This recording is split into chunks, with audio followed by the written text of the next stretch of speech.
BYU basketball following the lead of BYU football in reseeding the way they're going to go about season ticket opportunities for BYU fans. How's that going to affect fan interest going into the Big 12 era? We're discussing that, as well as if we're still on portal watch for BYU basketball as the portal window closes tomorrow for men's basketball across the country. You are Locked On Cougars, your daily podcast on the BYU Cougars, part of the Locked On Podcast Network, your team every day.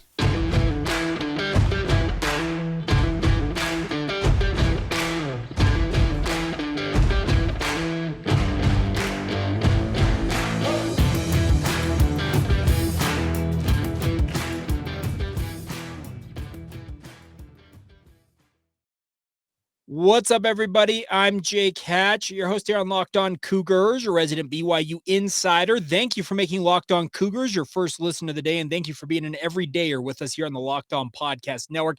The motto on our network is your team every day, and we are your only daily podcast focused on the BYU Cougars, and a big thank you for your support of this venture as always.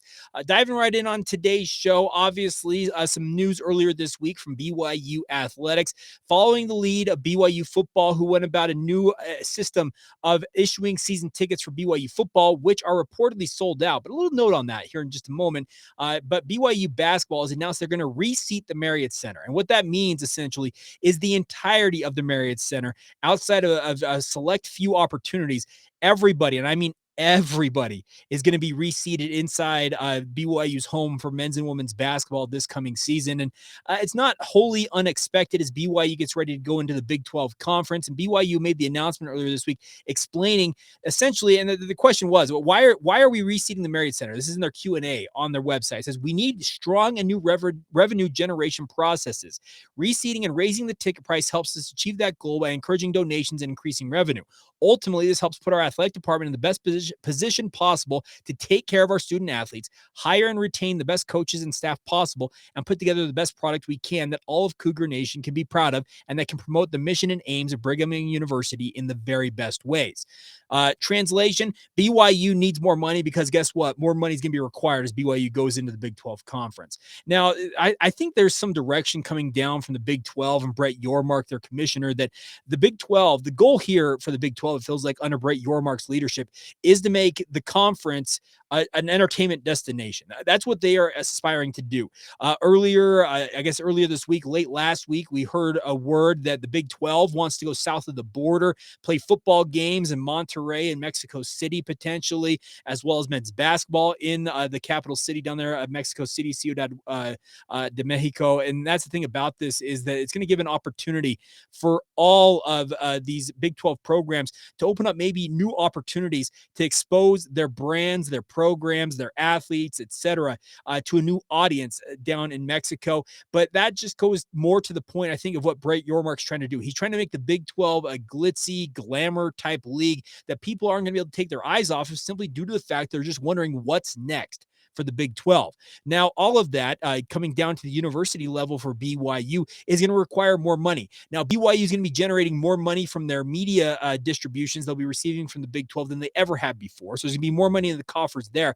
But as BYU continues to compete and has all the travel responsibilities and that type of stuff required of them at the Power 5 level, it requires an added or an increased investment in all of their athletic programs.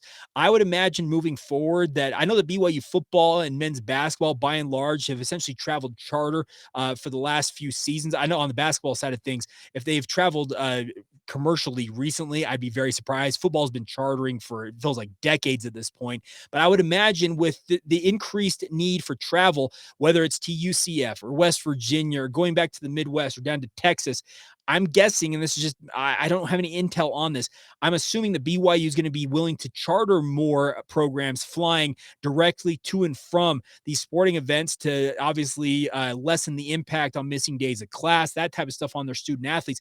But that obviously comes with increased costs. Charter flights are not cheap. And that's only just the kind of the tip of the iceberg of why BYU is going about this. But getting back to the point at hand is the BYU essentially has said that unless you are a facility donor, unless you've donated money directly to the Marriott Center, your seats are going to be changed this year. And I don't think it's necessarily a bad thing. It's going to give opportunities for, I guess, quote unquote, fresh blood to move into new areas in the Marriott Center.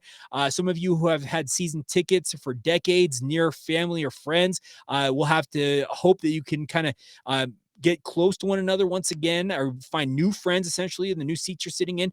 But all in all, the biggest goal here is for BYU to generate more money. And I'm not necessarily opposed to this. My question is, and this is just my personal thing, is that I'm a kid who grew up going to BYU games, football and basketball, when it felt like you could get in for a dollar, maybe $5 at most. And I would sit near the top of the Marriott Center or up in the upper echelons of Lavelle Edwards Stadium, but I was still in the building. And that's the thing about this is my kids, and I think I'm speaking for others. I'm in my mid-30s. I've got young children, and they're starting to understand what dad does for work. Now, I obviously work in the sports media sphere, so I essentially have a free ticket to any sporting event I want to go to, but I don't necessarily have the opportunity to take my kids to a lot of sporting events. But my question is going to be for you, the lay fan out there, or booster, whatever you describe yourself as.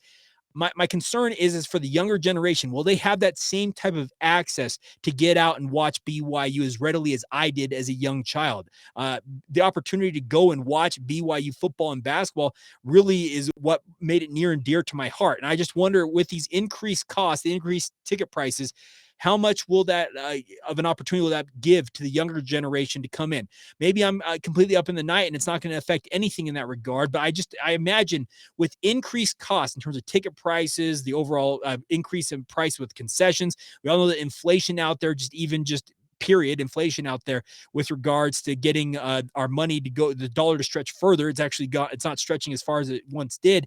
And that's all in the calculus here. How much money can you truly expect to spend on entertainment versus your needs? It's more of a want. And you guys know what I'm talking about. But here's the thing about this. I obviously have talked about this in the past. A couple seasons ago, I bought a pair of season tickets to BYU football games and sent some BYU fans who have not otherwise had an opportunity to go out to Lavelle Edwards Stadium and enjoy a football game on me in the podcast. I didn't solicit money for that. I actually saved up some money from my podcast, and I bought those tickets. Well, I decided, you know what, after taking a year off last year, and I probably should have done it last year, I was too late on the draw to get it done last year. I decided, you know what, maybe I'll jump back in. So I reached out to the BYU ticket office, and this is for BYU football. And I'm assuming it'd be a similar circumstance to BYU basketball, but I'm drawing on a personal experience here to kind of explain what I think is more of what the future is going to be if you want to be a season ticket holder for BYU. I reached out, expressed my interest in buying a pair of season tickets. The tickets I had last time were very much nosebleed upper part of the south end zone, and I didn't figure that would be too much of an ask to secure a couple of those. I reached out, and this was right around the time that BYU announced that they had sold out of season tickets. So I was like, okay, maybe I'm not going to get the opportunity. Well, lo and behold, just a few days later, I got a message from the BYU ticket office saying, "Hi, Jake, I'm so-and-so from BYU Tickets. Are you still interested potentially in season tickets for BYU football?" Well, I responded, yes, I am interested, but the question I have is, are they still available? Because I saw you guys announce that you're sold out. They said, the response I got, this is the kicker here. If I was willing, and this is the response I got, if I was willing to donate, I think it was a $1,250 donation. Essentially, I think they said was the gold level member of Cougar Club membership. They said, we have season tickets still available to those who are willing to donate that much money. Now, that would entail me donating $1,250 to the Cougar Club, but then also buying season tickets on top of that. I decided that was just too expensive for my blood. I don't make that much money on this podcast, if I'm being frank. And I passed on the opportunity, but that screams to me, I think that the future here, if you're going to be a fan who wants to have season tickets and wants to have access in the Big 12 era, essentially they want you to be a Cougar Club member. They want you to contribute I'm not saying it's a significant amount of money, but $1,200, it's not insignificant either. So, I guess I'm trying to say this is that I understand why BYU is going about the process this way, because they need to generate more revenue, and ticket revenue is a huge part of the calculus when it comes to looking at budgets and that type of stuff. As I mentioned, BYU is going to be making quite a bit more money than they ever have from their media distribution rights, but all of the investment BYU is making for football, for basketball, and all the other programs inside the athletic department and even inside the athletic department itself, the upgrades, the additional staff they're hiring, hiring to really bolster what they're trying to accomplish here going into the Big 12.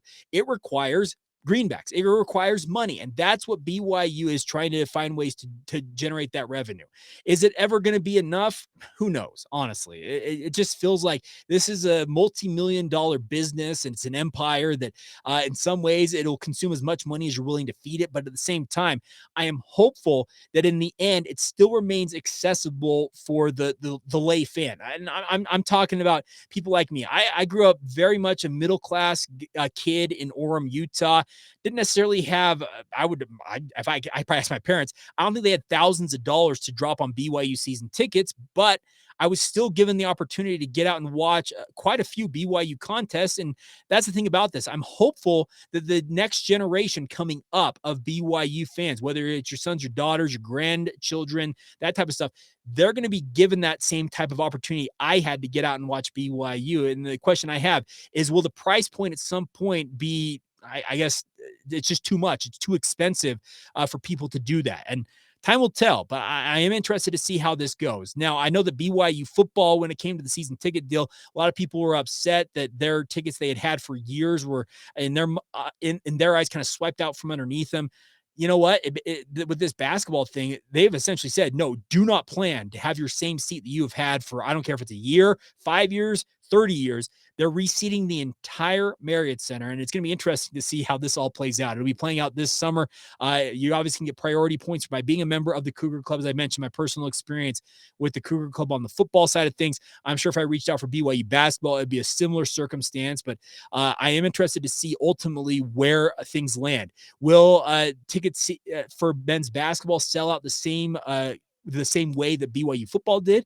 Only time will tell, but I'll say this one more time, by the way. If any of you do have a pair of season tickets in the end zone areas for BYU football, this is a shameless plug, I'm happy to buy them off you guys. I love sending Cougar fans. I guess it's my way to give back, as I mentioned, to those fans who may not otherwise have access to BYU sporting events in person. If I have a means to do that, and if you guys have a pair of tickets you're looking to give up, and like I said, I'm not necessarily looking to swing for the fences. A couple of you have reached out with really, really great offers, and I cannot thank you guys enough. But if you do have a pair of tickets you're maybe not planning on using, you're planning on maybe throwing them on the secondary market, whatever it is, and they're like end zone or upper echelons of the East, the East stands, where they're not necessarily the most expensive, but at the same time, you can get into the building to watch BYU. I'd be interested in talking to you and maybe buying them off you, because I love providing access. And I guess it's kind of my goal here with the podcast is to give that younger generation or BYU fans who may not otherwise have an opportunity to go out and watch the Cougars in person, that opportunity every so often. So interesting times ahead, but I'm neither surprised nor stunned that BYU is making these moves, because, as I said, they obviously need to find new revenue generation means, and obviously increasing ticket prices. It's a really, really quick way and a really effective way to make more money. All right, coming up here in just a minute, we're going to stick with the BYU basketball theme for a minute, because the transfer portal window for men's basketball closes tomorrow. Are we still on portal watch for guys coming into the program and potentially guys still entering the portal? We will talk about some of the options that may play out on that front coming up here in just a minute. And later on today's show, some notes on BYU football. I have two personnel notes I want to pass some news along about. We'll get to those as today's show progresses right here on Locked On Cougars. Now, first, a word on our friends over at Built Bar. Now, you guys have heard me talk about Built Bars forever. I've actually got a Cougar Tell Built Bar, and I'm not 100% certain. I haven't checked recently. I don't know if these are still available on built.com, but think about that. That Cougar Tell specific one benefits the BYU football program directly via an NIL deal with the BYU football program. But more importantly, the thing about Built Bars is they're absolutely delicious. I absolutely love my Built Bars. I've got like 4 or 5 favorite flavors out there. The Cougar Tell flavor has actually become a favorite of mine. Grasshopper cookie dough, the chocolate orange flavor, as well as a couple other ones out there. The snickerdoodle flavor that comes along every so often. I can guarantee you will find a Built Bar that will absolutely tantalize your taste buds. But the best part is you will not believe how healthy it is for you guys. 130 calories, 4 grams of sugar, but 17 grams of protein packed into each one of these Built Bars. It's just absolutely incredible how good it tastes versus how healthy it is for you guys. You can kind of do away with all the other calories, the fat, the sugar in your other snacks, and get a healthy treat with our friends at Built Bar. So get to Built BYUCougars.com right now and place your order there. While you're there, use the promo code LOCKEDON15. That's LOCKEDON15 for 15% off your order. Or if you need your Built Bars right away, you can stop by your local Smith's and or Sam's Club today to pick them up. 4-bar packs available now at Smith's, as well as 13-bar bulk packages available at your local Sam's Club. I've also seen them. Birdie told me that Costco has them. I've also seen them at Macy's. So essentially all the retailers here along the Wasatch Front seem to have them. But enjoy the best tasting protein bars and do it with our friends at Built Bar. Thank you once again for making Locked On Cougars your first listen today. Thank you for being an everydayer as well with us here.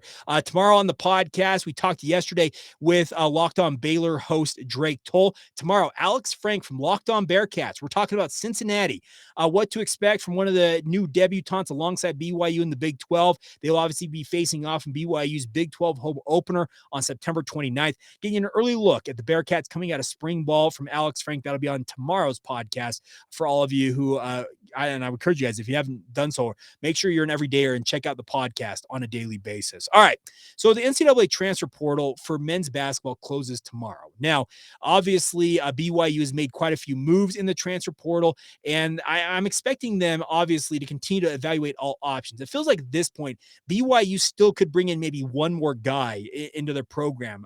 Robbie McCombs did a really big mailbag for Vanquish the Foe, and he kind of talked about how he sees things going, and I'm with him. If you're going to bring in somebody at this point, if you're BYU basketball, it essentially has to be a big man. It's got to be a 4 or a 5 who you can come in and really bolster BYU's frontline depth.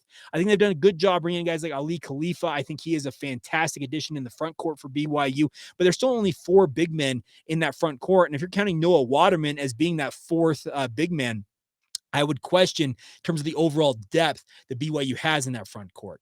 Now, the other question will be, if you do bring another player in, that's going to put you over the scholarship limit as we understand things are going right now. Now, the intel I have received this week in talking with some people is to watch 2 players in particular. I'm not saying either one of them is necessarily going to leave BYU, but there are 2 names to keep an eye on if you're a BYU basketball fan who's wondering how this math may work out with regards to scholarships. The 2 names I've been told to watch: Jake Wallen. He's been rumored for quite some time. He's coming home off of a mission, and I think it feels like in a week, if not sooner than that.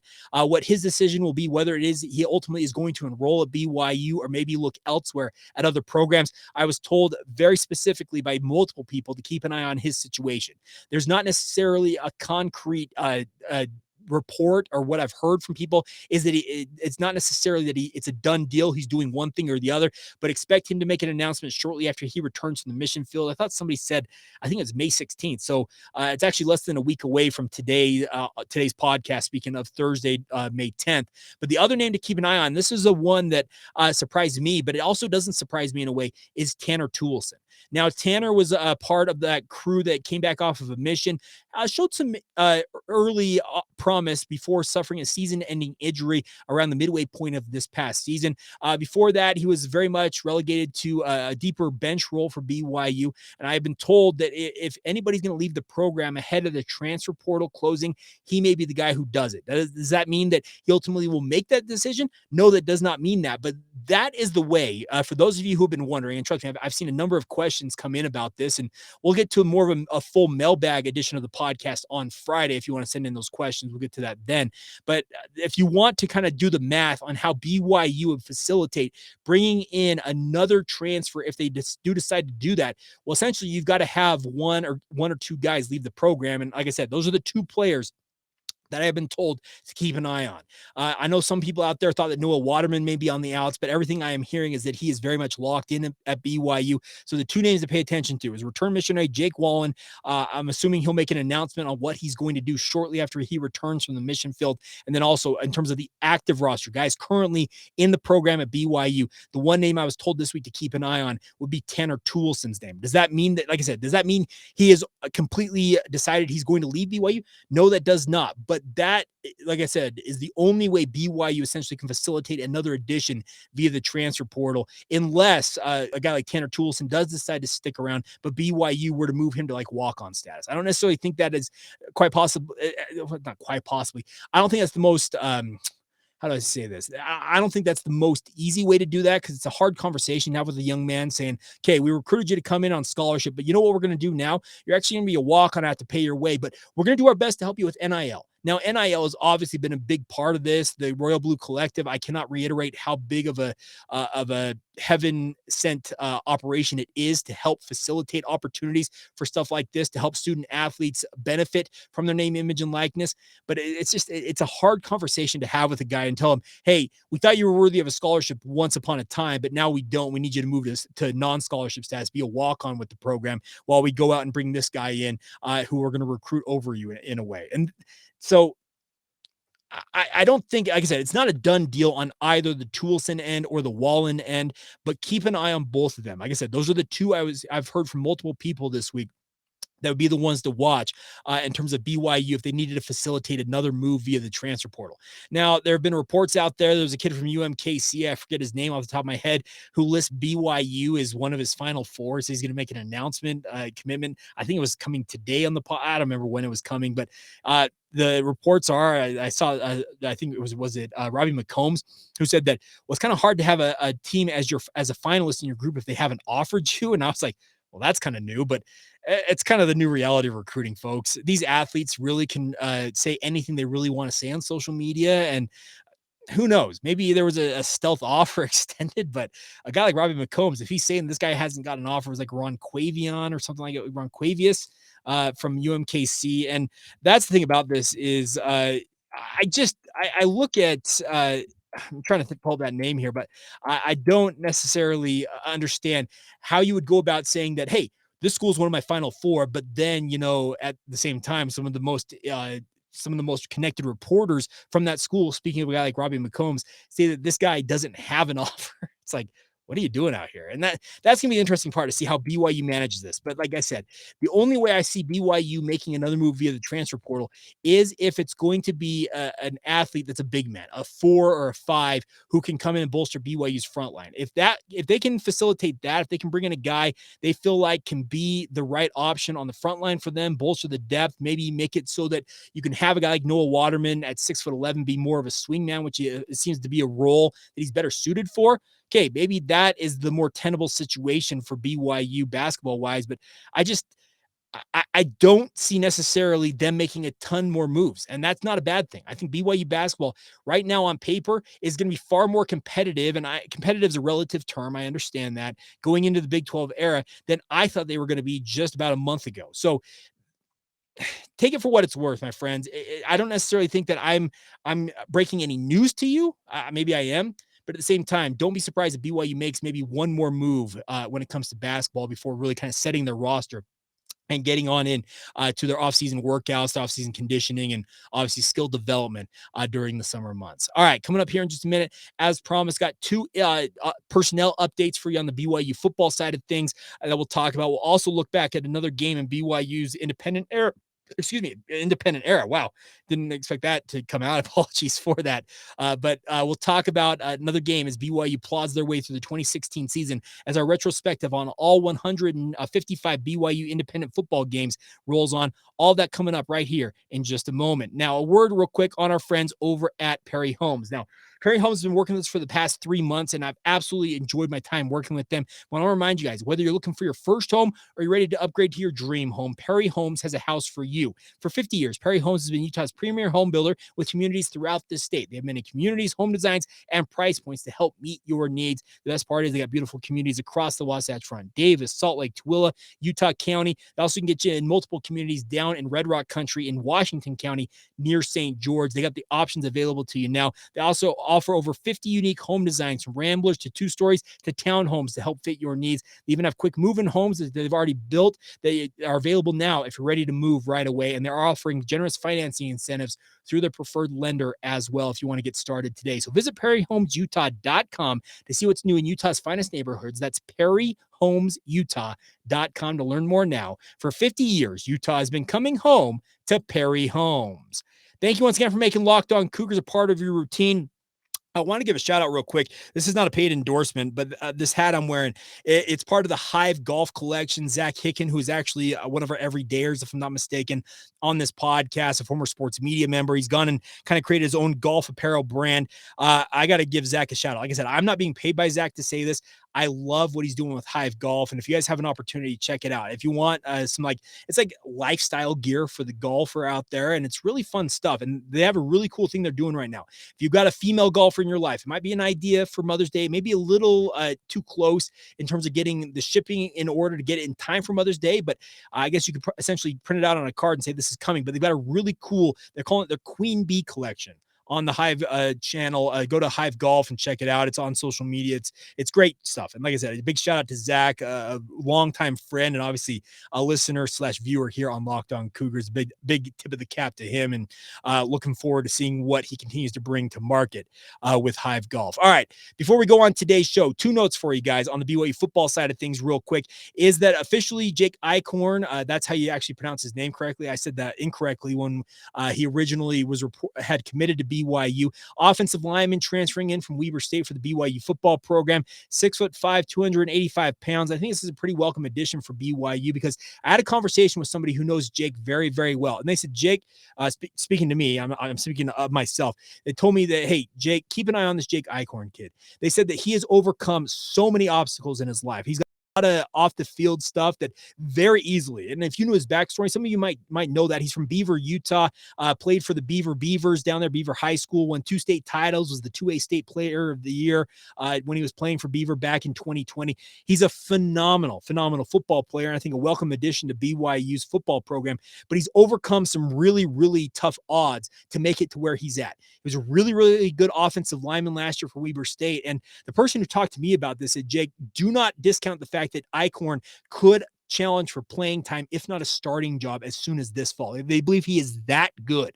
And that meant a lot to me to hear that from somebody, because like I said, this person is far more football savvy than even I am, and I consider myself fairly football savvy. But they said that Eichorn has got the ability, the size, the skill set to come in and really push for playing time. And they think he'll be in the 2 deep at minimum this year for BYU, if not starting for the Cougars. And like I said, that was news to me, because we've seen guys like Waylon Lapuaho transfer in here, Paul Miley, a transfer from Utah, could factor in at the guard spot. Ian Fitzgerald, another not junior college, an FCS All-American type, came in, figures to compete at guard. But they think this Jake Eichorn absolutely could challenge for playing time. And like I said, the background I got on this, I'm not going to detail all the things about this, but this kid, I'm really impressed with what I hear about him, because the stories I have heard about the kind of the off the field challenges, some family situation type stuff that he has overcome is absolutely just heartwarming stuff. And we'll see if it pans out the way that people told me it is, but I'm very intrigued by him. So congratulations officially to Jake Eichorn, the newest member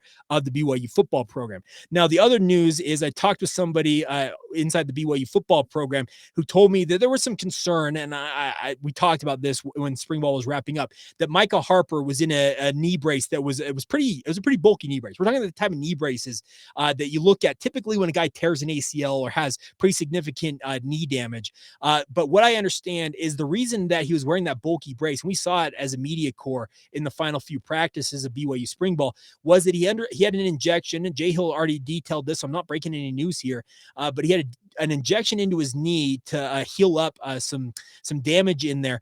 But all things considered, it sounds like he is well on his way to full recovery and should be full go relatively soon. So any concern that brace indicated more extensive damage than what was being talked about / mentioned. The good news is it sounds like Micah Harper, a guy I think will start this year for BYU at safety opposite of Malik Moore. I think those two make a very, very fantastic safety tandem for BYU going into the Big 12 era. The good news is it sounds like Micah Harper is well on his way to 100% recovery and is expected to be a big contributor for BYU this fall. So hopefully that will bolster some of your guys' opinion on how things are looking with regards to the Cougars as they get ready for this fall. But the bigger concept is the BYU. I think they're really going to be far more competitive in football right now, just based on what I'm looking at. And I could be completely up in the night on this. I've talked about this enough that I'm not Nostradamus over here, but I think BYU is going to be a pretty feisty squad when all is said and done. But like I said, only time's going to tell. When BYU finally gets out on the football field, that's really when they're going to either prove it or show that, hey, they're maybe more of a pretender. But some good news on both fronts with regards to Jake Eichorn and Micah Harper that I was wanting to pass along to you guys. All right, final note real quick before we go on today's show. We've been going through the 2016 season pretty slow. I apologize that we've not been as consistent with this. We've been looking back at all 155 games in BYU football history, but BYU got off to a really slow start in 2016, and they obviously suffered back-to-back losses to Utah and UCLA in pretty disappointing fashion. But then BYU headed back east. They were headed to FedEx Field out there in Landover, Maryland. They had a neutral site game against the West Virginia Mountaineers. Now, this was the second neutral site game for BYU in the first month of the season, and also their fourth straight Power 5 opponent to start the season. And BYU battled back and forth in this game, but the problem was they just never seemingly could get over the top as West Virginia beat the Cougars 35-32 in this game. West Virginia had a 2-score lead early in the fourth quarter, and BYU came back in this game. But like I said, it was too little too late for BYU. They dropped to 1-3 on the season. In the game, Taysom Hill actually was up and down. I ended up with 241 passing yards, 2 touchdowns, but 3 interceptions. Really not what you wanted to see. Skylar Howard outdueled him with 31 of 40 passing, 332 yards, 1 touchdown against 1 interception. But the bigger thing was BYU somehow lost this game despite rushing for 280 yards. Jamal Williams had 169 yards of his own. Taysom Hill ran for 105 of his own. Jamal had 2 touchdowns on the ground. But somehow, typically if you were to tell me BYU is going to run the ball 40 times, tack on 280 yards on the ground and average a healthy 7 yards per carry, I would tell you BYU 9 times out of 10 is going to win that game. Well, guess what? In this game against West Virginia, it was that 10th game essentially, and it's a disappointing loss. It sunk BYU to 1-3, and I vividly remember watching this game. I was actually watching with a friend of mine, and he was saying, "Is this what the Klein Satake era is going to look like? Is BYU sucking and they're going to struggle?" Well, we would find out soon enough that BYU would turn the boat around and get rolling here in the 2016 season. Also might have helped that, the schedule turned a little bit for BYU, but nonetheless dropped to 1-3. But then they would bounce back in a pretty significant way with one of the more thrilling wins that I can vividly remember, and one of the more high scoring shootout type games in recent memory for BYU that we will detail. We'll get to that on the Friday edition of the podcast. So big thank you once again for making us your first listen to the day. Thank you for being an everydayer with us here on the podcast. Reminder, tomorrow we're checking in with the Cincinnati Bearcats. Locked On Bearcats host Alex Frank will join me to talk all things BYU and Cincinnati Bearcats. So stay tuned for that on tomorrow's podcast. And as I mentioned, on Friday, we're talking mailbag, what you guys want to talk about. If you got questions you want to submit now, please do so. We'll get to those on our Friday edition of the podcast. But until tomorrow, have a great rest of your day, my friends. This has been the Locked On Cougars podcast. See ya.